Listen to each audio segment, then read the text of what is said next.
Hello and welcome to this week's Glasstire Top 5. It is the week of July 23rd, 2020. I'm Christina Rees. And I'm Brandon Zech.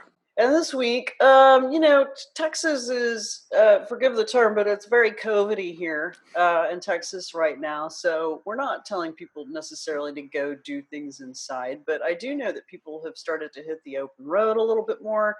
And so our top 5 this week is things to see on the open road or from the open road. So a lot of these, even though they aren't in major cities, they're pretty close and they can be day trips. And I think right now, all of us kind of feel this pent up need to get out and do something. So maybe instead of getting out or going somewhere or getting out or going to a museum or eating at a restaurant, you could take a 40-minute drive outside of your city and see some weird, funky, I don't know, sculpture, public art, whatever we're calling what this list is today. So number 5 on our list this week, this is one I really wanted on the list because I've been seeing it off of 35, about an hour, not quite an hour south of Dallas for years and years, since probably the mid 90s. If anyone knows if it happened before that, let me know. It is BRUCO, the Texas Italian Caterpillar, which is a series of these monolithic domes that have been, they're very big, and they've been painted to look like a giant caterpillar wearing cowboy boots. And Of course, it has to be wearing cowboy boots. of course, it was always really mysterious to me. And I remember trips I would take, like down to Austin from Dallas as a journalist and also just to go hang out. And I always knew about the caterpillar. I always looked for the caterpillar. I thought that maybe it was like a church, or even there are other structures on the property around it, other domes. They're not really buckyballs. They're not really geodesic domes, but they sort of are. But anyway, it is the home, it's the world headquarters of the Monolithic Dome Institute. And there's a working factory inside that giant caterpillar, those interconnected domes. And they build monolithic domes for whoever wants a monolithic dome, which is meant to be fuel efficient and disaster proof. And so individuals can buy them to live in, commercial enterprises, whoever wants a dome instead of a regular building can get one of these things made here. And I think it's a prefab thing and they ship it off. The other domes around it are either part of the building process or it's people living and working for the Monolithic Dome Institute. So that's what that is. And you can see it from the road. Number 4 this week is a sculpture, a statue that if anyone has ever driven from Houston to Dallas, or definitely from Houston to Huntsville, or kind of anywhere 45 north of Houston, you've seen this sculpture of Sam Houston. It's 67 feet tall. It was built in the 90s. It was made in the 90s by David Addix, who's he himself now is in his 90s. He's a very well-known, storied artist of Houston and of Texas. It's possible you could have seen other sculptures by him throughout Houston. He also has kind of this famous set of presidential heads along another freeway in Houston. But this Sam Houston statue, whenever I drive through Huntsville, you wave at it from your car. I do. It's huge though. It's kind of unnerving how huge it is, and it's sitting on top of a 10-foot base, which makes it even more larger than life than it actually is. Number 3 this week is in Paris, Texas, which is kind of a far east town in Texas. But it is of course, the Paris Eiffel Tower, the Paris, Texas Eiffel Tower.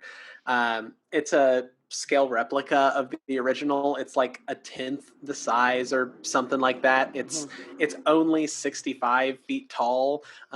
It was built in the mid 90s. It's actually kind of hilarious to see a photo of someone next to this, just because you're used to seeing the grandiose scale of the original Eiffel Tower, so it just kind of looks weird. I've visited this, and it's even weirder to visit for that same reason. It's almost like you're the same height, or almost the same height as the arch in the tower. Yeah.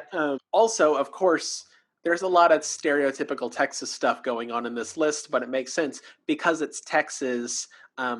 After the Eiffel Tower was actually built, a group got together and raised funds to put a red cowboy hat on the top of the Eiffel Tower, which makes it, I mean, it's Vegas-y, but it's even more absurd because it's a cowboy hat on top of an Eiffel Tower, which is a French thing. It's an absurd blending of these cultures. It's not even a blending. It's really just a mashing together of these cultures. Number 2 on our list, I don't know that people will be very surprised that we're picking it, but it's PRADA MARFA, which the Berlin-based artistic team Elm, Green, and Drag Set.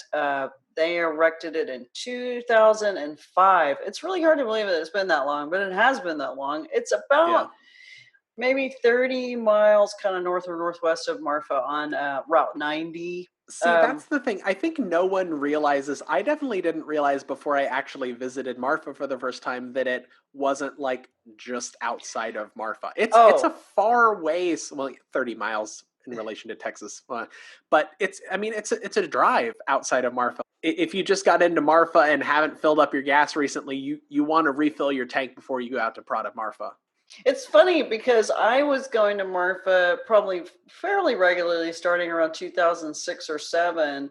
I didn't bother seeing PRADA MARFA until probably 2014, It's made of a kind of biodegradable adobe or something like that is meant to, sort of go back to the land eventually. It's locked. It's not an actual store, but it does have actual Prada merchandise inside of it that Miuccia Prada herself picked out. But, it was a great piece for its time. I want to say there was something very, very clever about it when it went up. I don't know that time itself has been particularly kind to the impulse behind the piece, but it still sort of makes sense, especially as a sort of testament to what people were concerned with or talking about or thinking about at the time, and the kind of conflation of art and fashion and glamour and money, and a lot of art that is meant to critique those worlds also is part of it, and that's a really good example of that. So, and number 1 this week, surprise, it is Cadillac Ranch, which is on Interstate 40 just outside of Amarillo, Texas, up in the Panhandle.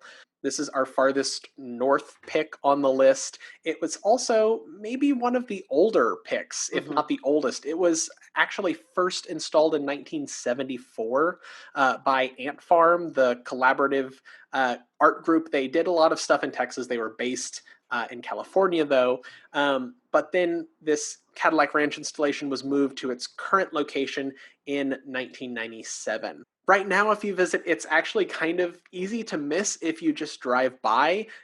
They're kind of set pretty far back from the road. Christina, you and I actually visited it a couple of years ago at this point. I guess you're technically allowed to spray paint on them. It's just accepted at this point that that's what you're going to do if you go visit Cadillac Ranch. There's these beautiful instances where portions of the cars have been spray painted so much that there's just this thick layer built up on them, and it's almost like dripping down. And I think this is one of also the pieces on our list that's changed the most throughout its history, probably because it's one of the oldest. It's really hard to maintain. We know some artists who live and work up there who kind of have become custodians for it. The very eccentric millionaire Stanley Marsh III is the one who commissioned it. And but in terms of like the way it feels now, it almost feels like the cars themselves have sort of disappeared, and now it's just layers of paint in the shape of cars, these old Cadillacs. But it was recently painted completely black in support of Black Lives Matter. I don't know if it's still black right now, because there are truly graffiti people who go and hit it pretty much every single day, just travelers. It's part of their road trip is to go to Cadillac Ranch and to spray paint it. That is it for this week. There are a couple other top fives and lists that we've done in the past about art you can either see from your car, or art that you don't have to be around a bunch of people to see. And we'll include those in the post. Yeah, just keep your eyes open and pay attention to your surroundings, and you may see some interesting things on the side of the road. You will. It's Texas. You will. Yeah. See some art. See some art.